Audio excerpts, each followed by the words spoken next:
Muito bom dia, professores, estudantes. Eu sou o professor Carlos Neri, professor de História. Estamos aqui no Centro de Mídias de São Paulo para mais uma aula de História. O tema da aula de hoje será a Roma Antiga. E a habilidade do currículo paulista que será trabalhado hoje, nesta manhã, nesta aula de História, será caracterizar o processo de formação da Roma Antiga e suas configurações sociais e políticas nos períodos monárquico e republicano. O objetivo dessa aula será analisar as diferentes formas de organização política, social e econômica da Roma Antiga, assim como o mito fundador e a história científica. Então, estudantes, fiquem ligados na aula de hoje, é uma aula muito importante e quem irá ministrar essa aula será a professora Janaína Jardim. Muito bom dia, professora Janaína. Bom dia, professor Carlos. Bom dia, estudantes do 6º ano do Ensino Fundamental. Eu sou a professora Janaína Jardim. Estamos aqui para mais uma aula de História. O 6º ano, vocês estudam as civilizações antigas. Olha quantas civilizações vocês já conhecem até agora. Nós já estudamos os povos indígenas brasileiros, já estudamos os incas, maias e astecas, a Grécia Antiga e agora vamos estudar os romanos, os povos romanos antigos. Até agora, nós estamos verificando como que essas civilizações antigas começaram, qual foi a formação dessas civilizações antigas. Lembram das aulas anteriores, lá na Grécia Antiga, que eu falei para vocês das comunidades gentílicas? Lembram disso? O que são comunidades gentílicas? São grupos agricultores, são pequenas comunidades agricultoras. Então, essas civilizações antigas, elas começam desta maneira, em pequenos grupos familiares que se juntam ali em torno da terra. Antes da gente se aprofundar um pouquinho sobre a formação de Roma, eu vou falar para vocês assim, ó. Na história, tem sempre duas formas da gente contar o começo de uma civilização. Eu posso contar pelo mito fundador, que é uma história mitológica, uma história incrível que conta o começo de uma civilização, de um povo, ou eu posso contar pela história científica. Inclusive, esse é o nosso objetivo da aula. Nós vamos explicar a fundação de Roma através de duas vertentes, uma pelo mito e a outra pela fundação de Roma através aí de povos que adentraram Roma ali na Península Itálica. Vou começar contando para vocês, então, a parte científica. Hoje a gente vai pensar aqui como que começou a formação de Roma. Coloquei aqui na tela para vocês os povos que adentraram a Península Itálica, que foram os primeiros povos que foram ali povoando aquela parte da Itália. Então, os gregos, etruscos e italiotas. Esses gregos, etruscos e italiotas, eles formaram as comunidades gentílicas, que foram aqueles grupos familiares, que eles ficavam em torno da agricultura e a terra ela era coletiva, não tinha uma propriedade privada. Só que com o tempo, né, essas comunidades gentílicas, elas começaram a ter uma certa hierarquia social. Então nós temos aí os patrícios, que são os pais, né, eles são as pessoas mais importantes dentro daquela sociedade. Então, eles administram tudo. E esses patrícios, eles são, na verdade, os grandes latifundiários ali da história, porque eles começam a ter o poder das terras. Todo mundo que está ao redor do patrício vai fazer parte de uma aristocracia. E aí, Roma ela começa a ser um centro urbano, começa a crescer, né? Então, de comunidades gentílicas, eles passam para a tribo, que é uma organização maior, e até eles chegarem a um centro, que é uma organização maior ainda. Temos um crescimento populacional e, então, nós temos as classes sociais muito bem divididas. A partir do momento que nós temos classes sociais muito bem divididas, nós teremos aí algumas lutas, alguns interesses que são diferentes, porque quem tem terra tem o poder, quem tem o poder decide as leis. E é sempre as leis, elas vão favorecer quem tem quem faz parte da elite. Então, nós vamos ter aí uma população escrava, que não tem terra, e alguns que perderam o seu direito de liberdade. Teremos também os plebeus, que é uma classe social assim, que eles são pequenos comerciantes, eles têm liberdade, só que eles não são uma elite, né? Eles não fazem parte da elite e alguns não possuem a terra. Essa, praticamente, é a formação de Roma Antiga através de fatos históricos. Agora, existe também uma outra forma de a gente contar a história da Roma Antiga, a fundação de Roma. Eu acho que essa vocês gostam mais, porque eu sei que vocês adoram uma história, uma mitologia. Quer contar para eles, professor, o mito de Rômulo e Remo? Vamos lá, vamos entender. Essa é a versão mitológica. Tá? Havia um rei que tinha 2 filhos, Rômulo e Remo. Numa guerra, esse rei mandou os seus filhos para fora da cidade, para fora do reinado, para não serem mortos na guerra. E essas crianças eram bem pequenas. Essas crianças elas foram encontradas por uma loba, amamentada por essa loba. Esses jovens, né, Rômulo e Remo cresceram, e pela disputa da terra, Rômulo matou seu irmão, chamado Remo, e aí se tornou o rei daquele espaço, o rei daquele território. Então, essa é a mentalidade mitológica, fantástica. E por que fantástica? Porque nós vamos ter aí crianças, né, 2 crianças sendo amamentadas por uma loba. Eu acredito que quem já assistiu Tarzan, vocês são muito jovens, talvez vocês não tenham essa vivência, mas nós que somos mais velhos e os professores que estão nos acompanhando já assistiram o Tarzan. Quem era o Tarzan? Foi uma criança criada, né, ali pelos símios, pelos chimpanzés, pelos macacos ali da mata, e ele se tornou aquele homem conhecedor daquele ambiente natural. O mito de Rômulo e Remo segue essa lógica fantástica. 2 crianças amamentadas por uma loba, e um deles se torna o rei da região. Olha que legal. Nós sabemos que vocês gostam bastante dessas histórias, então essa é a primeira aula sobre Roma, teremos mais uma aula sobre Roma. Mas o que é importante aqui, até agora na nossa explicação, na formação de Roma, como eu contei aqui, dos povos que adentraram, e na história que o professor Carlos contou para vocês, que é dos irmãos Rômulo e Remo, é que são histórias diferentes, mas ambas contam a história de Roma. O mito de Rômulo e Remo, que são amamentados por uma loba, esse mito ele faz parte da história da tradição oral. Então, é uma história que vai sendo passada, né, de geração para geração. E os poetas, os escritores da época, eles foram retratando essa história. Agora, a formação através da entrada desses grupos, né, ali na Península Itálica, que são os etruscos, os gregos, aí essa já faz parte da história oficial, da história científica, porque essa nós conseguimos comprovar, tem documentos, existem fontes históricas que comprovam. O mito não. O mito ele é essa criação fantástica, como o professor Carlos falou. Roma, ele passa por 3 tipos de governo, tá? Nós temos a monarquia, a república e o império. Hoje nós vamos apresentar monarquia e república. O império nós vamos deixar para uma próxima aula. O mais interessante da monarquia do Império Romano é que os reis, eu coloquei até aqui na lousa para vocês, os reis, eles eram escolhidos pelos senadores. E quem são esses senadores?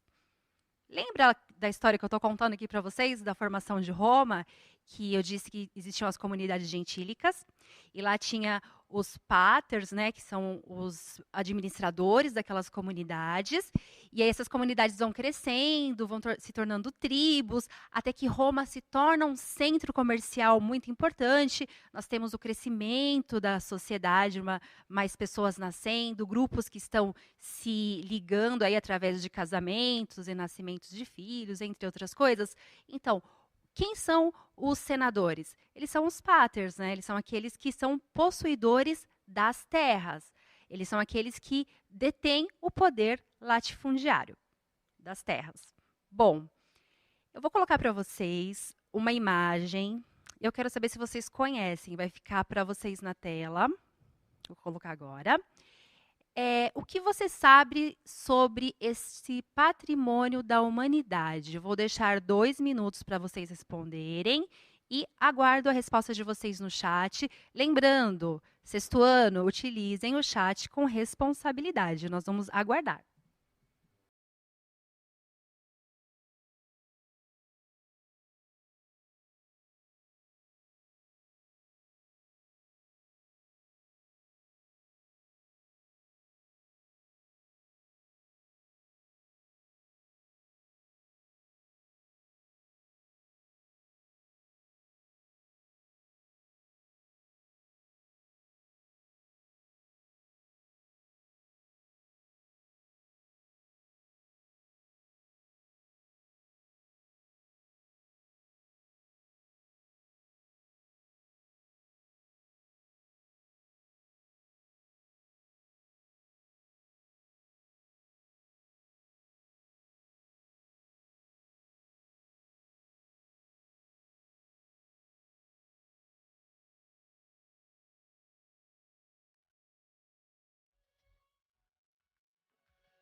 Vamos lá, gente. Voltamos aqui para a interação no chat. Estou observando aqui, tem muita participação.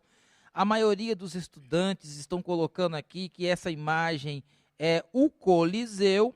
E alguns estudantes estão colocando aqui que era o lugar onde se acontecia os jogos.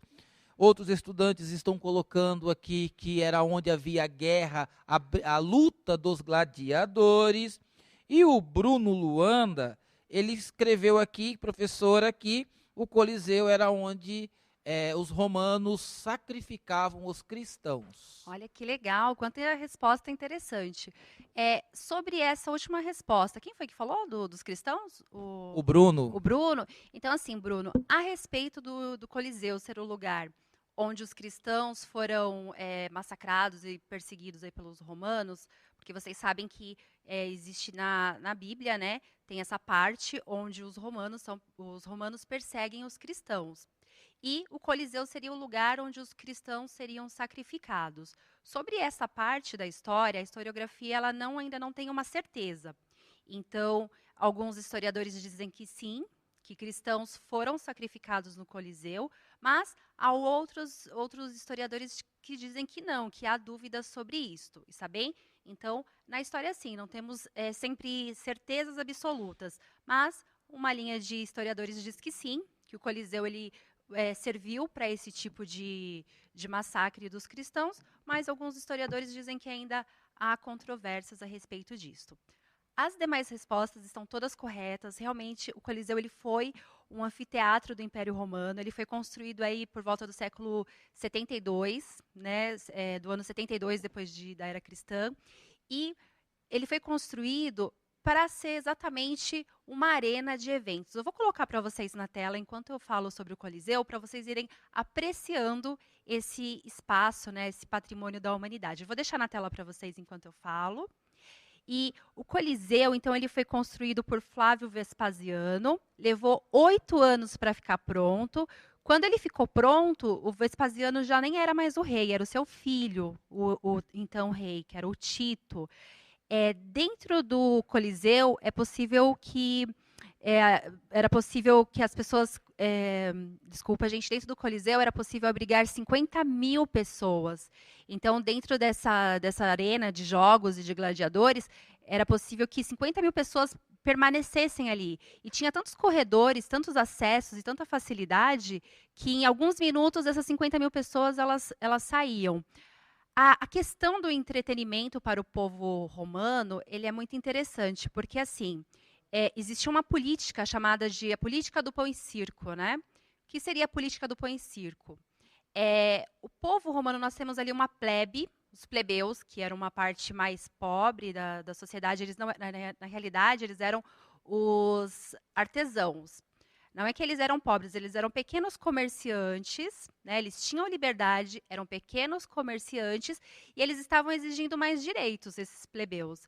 Quando as leis elas passam a ser escritas, porque quando a lei era só falada, então os patrícios, que eram a elite, conseguiam ali uma certa hegemonia, né, do poder, eles tinham todas as facilidades da lei. Mas quando a lei ela começa a ser escrita, aí essa classe social, que são os plebeus, que são comerciantes, começam a questionar essa sociedade. Então, nós temos uma Roma, que é um centro urbano extremamente grande, a população crescendo e a maioria sendo plebeus, escravos e aí, na sua maioria, trabalhadores, é possível que as revoltas fossem acontecendo.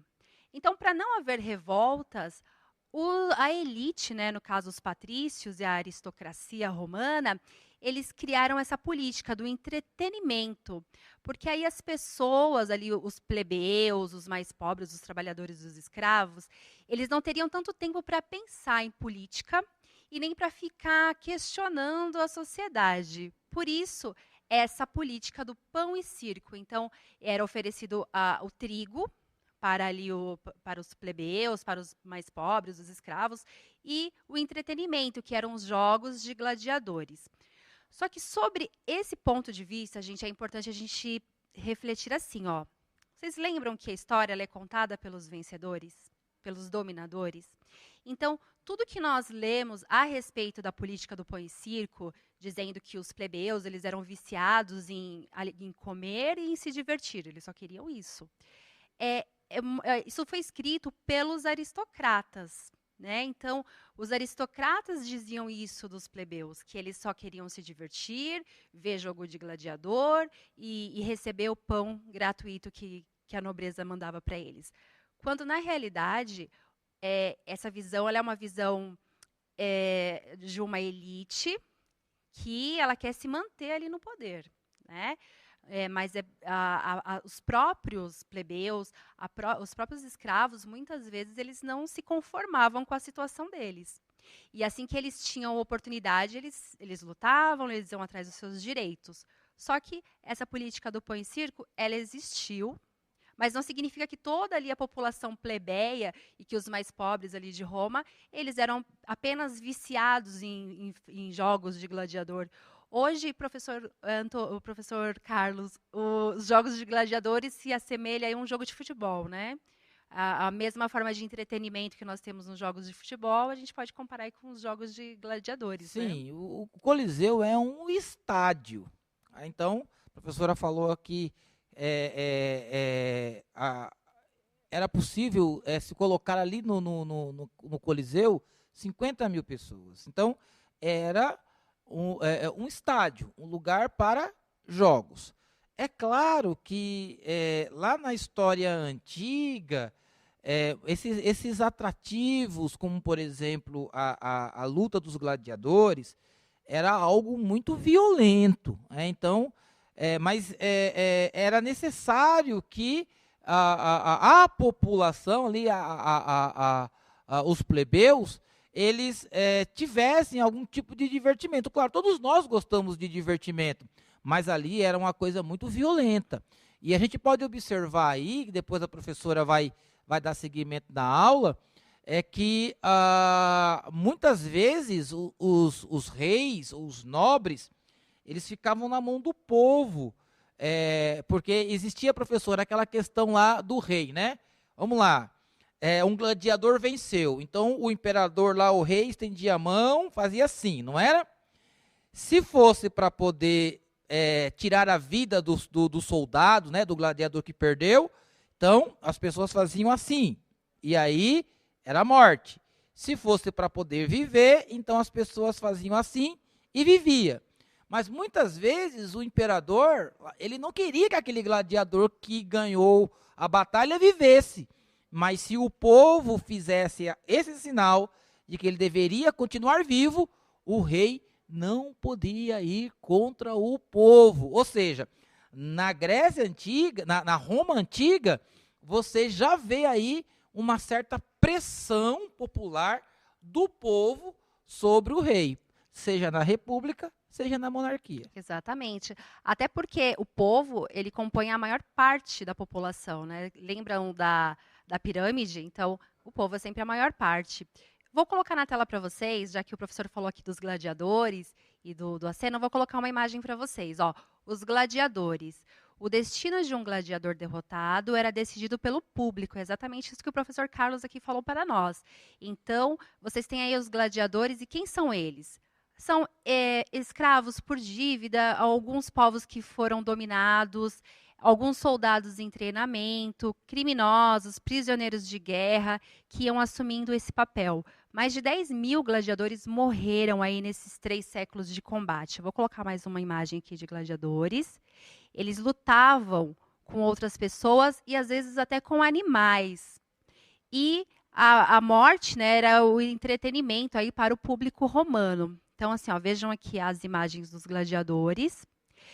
Existe na história um gladiador chamado Cômodos. Na realidade, ele era o imperador, né? E o Cômodos, ele era tão viciado em jogos de gladiadores que ele queria ser um gladiador também. Só que ele não tinha a força e o treinamento suficiente para ser um gladiador. Então, o que o Cômodos fazia? Ele ia lutar lá nas arenas de combate, só que ele ia com uma imensa vantagem, né? Os seus oponentes vinham com uma espada de madeira e ele com a espada de metal, então ele conseguia sempre vencer. E muitas vezes ele abatia animais que estavam amarrados.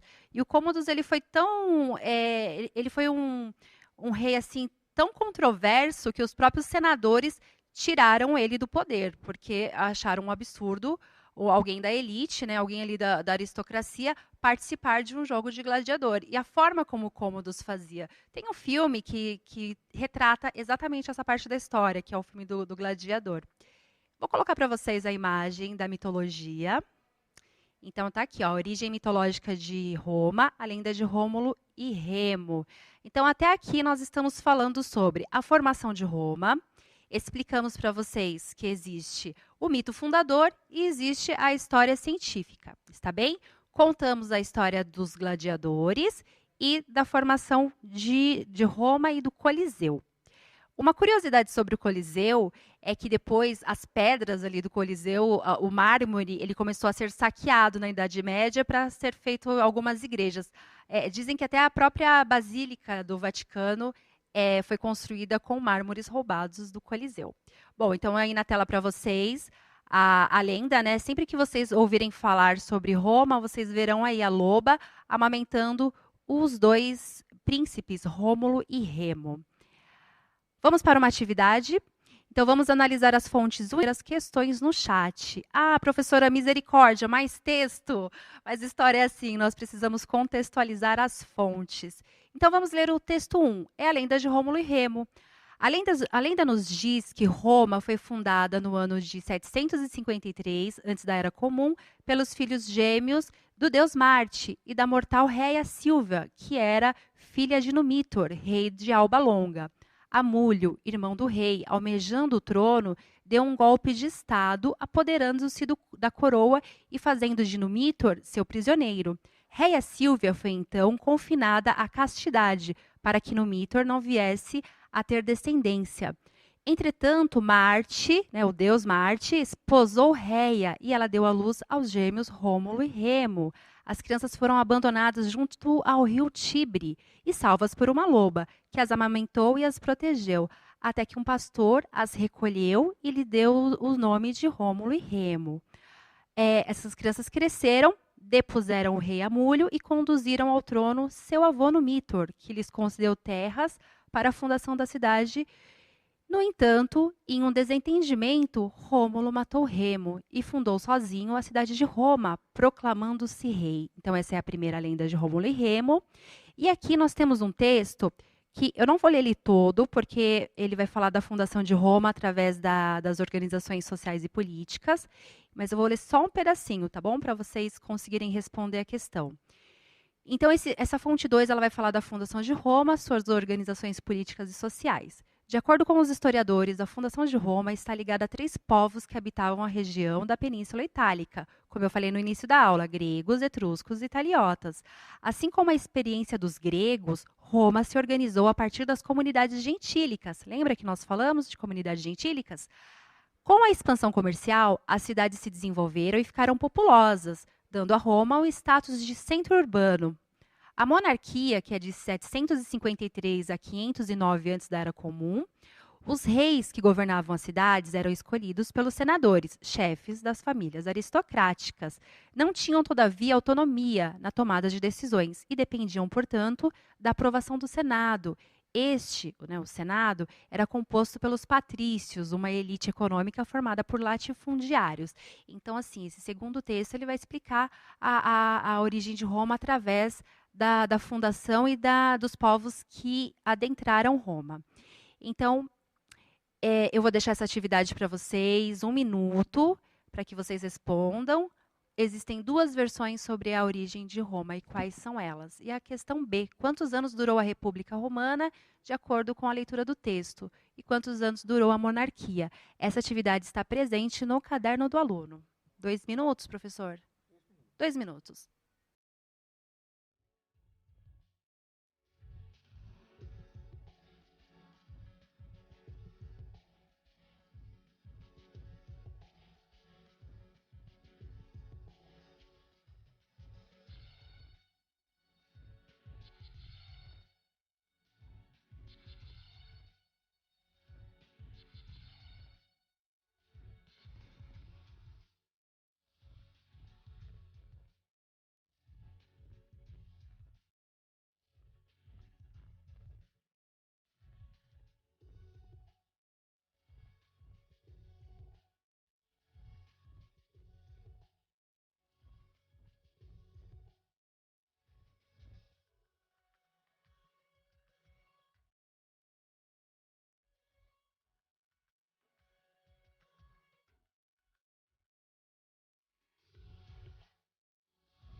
Vamos lá para a interação. Os estudantes estão colocando aqui no chat, está subindo aqui, tem bastante interação, bastante resposta. E a maioria dos estudantes, professora Janaína, estão colocando aqui que a história de Roma tem 2 versões. A primeira de Rômulo e Remo, que é a mitológica, e a versão documental, a versão científica. Muito bem, excelente resposta. Quero agradecer a todos os professores que estão acompanhando pelo chat, os feedbacks que nós recebemos e estamos sempre abertos aí a fazer melhorias na aula, né? E na realidade, estamos trabalhando junto, vocês são extremamente importantes nessa aula. Vou colocar para vocês a resposta correta. Então, vamos lá. as origens mitológica e histórica. Então, vocês já sabem que a mitologia ela refere-se à origem de Roma pelo mito de Rômulo e Remo. E a história que explica a origem de Roma, que deu-se aí pela mistura de 3 povos que povoaram a região da Península Itálica, os gregos, etruscos e italiotas. A questão B, eu acredito que vocês não conseguiram responder, porque aí teria que voltar lá no texto. Mas eu vou deixar a resposta aqui, ó. A monarquia em Roma ela dura 244 anos e a República Romana 483. Essa atividade está no caderno do aluno, então qualquer dúvida é só retornar lá e vocês conseguem a resposta da alternativa B, está bem? Bem legal, professora. Aqui na leitura nós falamos, né, que os meninos Rômulo e Remo, eles eram filhos de Marte, Marte. ok? Marte não é um planeta. Júpiter não é um planeta. Só que é bem interessante de notar que Roma, eles absorvem algumas coisas da tradição e da cultura grega. E aí eles transformam ali ao modo romano. Então, nós vamos ter Marte, Júpiter, nomes de planetas, para nós são planetas, para os antigos romanos eram deuses. E aí nós temos o nome dos planetas até hoje, conforme nós seguimos, e que iniciou nessa transposição aí da cultura grega para a cultura romana. Ou seja, Roma ainda não está, Roma, na verdade, não está longe de nós. Temos alguns elementos da antiga Roma no nosso meio, aqui na nossa sociedade, na sociedade ocidental, como, por exemplo, aí as ruínas do Coliseu. Exatamente. Muitas permanências da história, né? A própria forma da legislação romana, a forma da República Romana, nós temos ainda a permanência dessas histórias.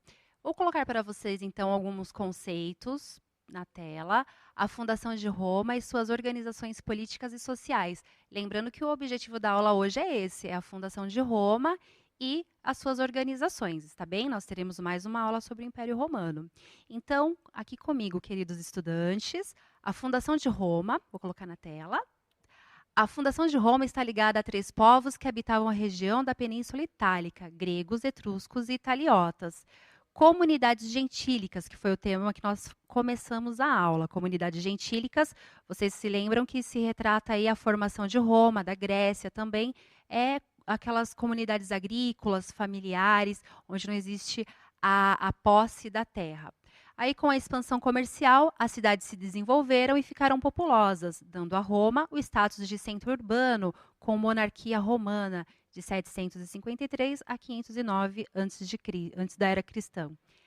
Os reis que governavam a cidade eram escolhidos pelos senadores, chefes de famílias aristocráticas, não tinham, todavia, autonomia na tomada de decisões, que dependiam, portanto, da aprovação do Senado. Então, nós temos aí um Senado composto por patrícios, que é uma elite econômica formada por latifundiários. Os patrícios eram auxiliados por alguns cidadãos romanos que lhe prestavam serviços, denominados clientes. E já que não possuíam terras, esse vínculo era hereditário. Então vejam bem, os reis romanos, eles eram escolhidos pelo Senado. Os senadores eram os patrícios, né? Eram esses donos de terras, eram esses latifundiários, está bem? Então o rei ele não tinha todo o poder, ele precisava passar aí pela aprovação do Senado. Uma pergunta importante para vocês, vou colocar na tela, deixarei aí 1 minuto para vocês responderem. O que são comunidades gentílicas? E aguardo a resposta de vocês.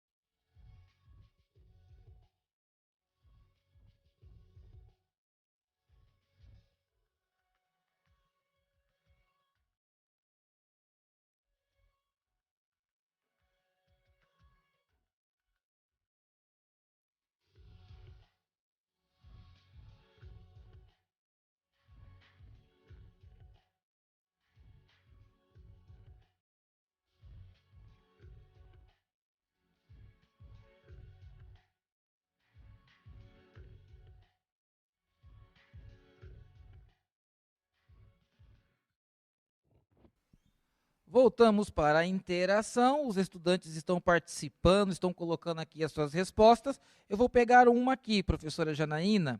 A Rihanna, ela colocou o seguinte, que as comunidades gentílicas são comunidades um pouco menores que as tribos, que ainda estão em sua formação. Que resposta boa.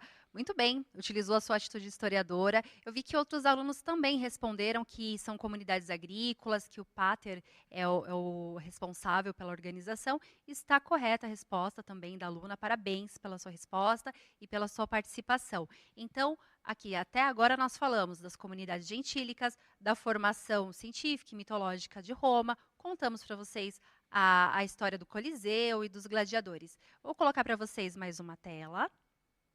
Vamos lá. Em seus séculos de existência, a civilização romana ela conheceu 3 formas de governo. Então, Roma ela conhece a monarquia, a república e o império. Nós vamos falar sobre o império em uma próxima aula. Trouxe imagens para vocês. Eu tenho muitos pedidos assim, de alunos na internet que falam, professora, coloca mais imagens que nós gostamos. Então, nós trouxemos mais imagens para vocês, está bem? Essa imagem aqui eu vou representar como a monarquia. Tarquínio, o soberbo, ele foi o último rei de Roma que, em razão de querer reduzir a importância do Senado na vida política romana, acabou sendo expulso da cidade e assassinado. Lembram? O Senado, que é composto aí pelos patrícios, eles decidiam também, junto com os reis, a vida política, econômica de Roma. Então, Tarquínio ele quis deixar o Senado meio de lado, reduzir a sua importância. Por isso, ele foi retirado. Nós temos um novo momento, que é a República Romana. Esse busto ele está associado a Lúcio Júnior Bruto, que liderou a revolta contra o último rei de Roma. Aqui está para vocês um afresco que representa o Senado romano reunido na Cúria Hostilia. É um conselho de notáveis em uma assembleia rigidamente hierarquizada. Trouxe para vocês também a organização social da antiguidade clássica romana. Então, nós temos aqui no topo os patrícios, que são os fundadores de Roma, e seus descendentes, né, que são nobres e proprietários de terra. Temos os plebeus, que são comerciantes, artesãos, camponeses e pequenos proprietários. Eles não possuíam direitos políticos. Os clientes, eles viviam da dependência dos patrícios em troca de favores e votos. E nós temos aí na base os escravos, que eram povos conquistados. Lembrando que os plebeus, eles muitas vezes se juntavam aí para exigir os seus direitos, principalmente quando as leis começaram a ser escritas. Vou deixar uma sugestão de atividade complementar. Em seu caderno e com o apoio aí do seu professor, elabore uma história em quadrinhos sobre a origem lendária de Roma, né? A origem aí contando a partir da mitologia. E caso você quiser, você pode mostrar o seu trabalho. Lembram lá da hashtag Eu no CMSP? Então, vocês podem mostrar para nós. Quem sabe aí na próxima aula a gente não coloca o seu trabalho na tela. E tem aqui um passo a passo como montar a sua história em quadrinhos. A avaliação da aula é uma sugestão, caso os professores queiram utilizar, quais as 3 formas de governo que existiram em Roma no período clássico. Responda em seu caderno. E agora um momento que nós gostamos bastante da nossa aula, que é o protagonismo juvenil. Vou colocar na tela para vocês o aluno Ícaro Vinícius de Jesus, da escola Pedro Yoshishika Irie. É um trabalho que ele realizou com a professora Maria Lucélia, uma escola de Louveira. O aluno Ícaro ele é bastante protagonista, ele faz as suas atividades. E para nós, professores do Centro de Mídia, e para os professores da rede, é um imenso prazer aí mostrar os trabalhos dos nossos alunos protagonistas. Eu quero agradecer a atenção de todos vocês, agradecer os professores que participaram do chat. Alunos, deixem sugestões. Se alguma coisa não ficou legal na aula, pode deixar sugestão que a gente melhora isso, está bem? Muito obrigada. Professor Carlos, quer se despedir? Parabéns ao Ícaro, à professora Lucélia, pelos trabalhos que vocês estão desenvolvendo. Esse ano tem muita atividade aí com mapas mentais, lapbooks, construção de livretos, atividades didáticas e divertidas para vocês construir o conhecimento. Terminamos por aqui. Até mais, até a próxima aula.